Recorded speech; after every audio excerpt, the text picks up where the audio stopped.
কৃষকরা যখন ঘরে নতুন ধান তোলার প্রস্তুতি নিচ্ছেন, ঠিক তখনই দিনাজপুরের হিলি স্থলবন্দর দিয়ে ভারত থেকে আরও 1 লাখ মেট্রিক টন চাল আমদানির অনুমতি দিয়েছে বাংলাদেশ সরকার। শুল্কমুক্ত সুবিধায় চাল আমদানির অনুমতি দেয় দেশীয় বাজারে ধানের দামে ধস নেমেছে। ভরা মৌসুমের শুরুতে এ আমদানির ফলে প্রান্তিক কৃষকরা বঞ্চিত হচ্ছেন ফসলের ন্যায্য মূল্য থেকে। হিলি প্রতিনিধি আব্দুল আজিজের প্রতিবেদনে জানাচ্ছেন লামিয়া তানজিন মাহমুদ।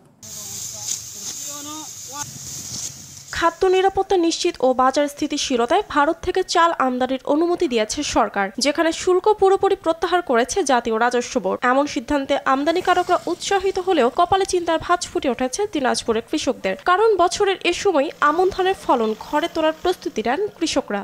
আমার 1 বিঘা জমি আবাদ করতে আমার নিম্নে 10 থেকে 11,000 টাকা খরচই পড়তেছে।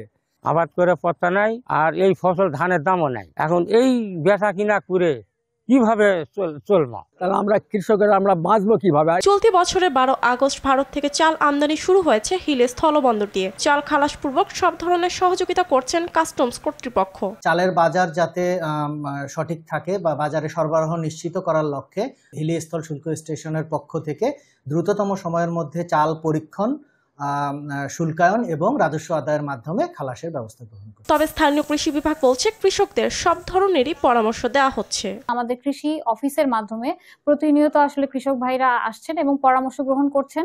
কৃষকরা যদি তাদের উৎপাদিত ধানের ন্যায্য দাম না পান, তবে শস্য ভাণ্ডার হিসেবে পরিচিত উত্তরের জনপদ দিনাজপুর আগামী মৌসুমে ধান চাষে আগ্রহ হারাবেন মনে করছেন সংশ্লিষ্টরা। লামিয়া তানজিন মাহমুদ, RTV।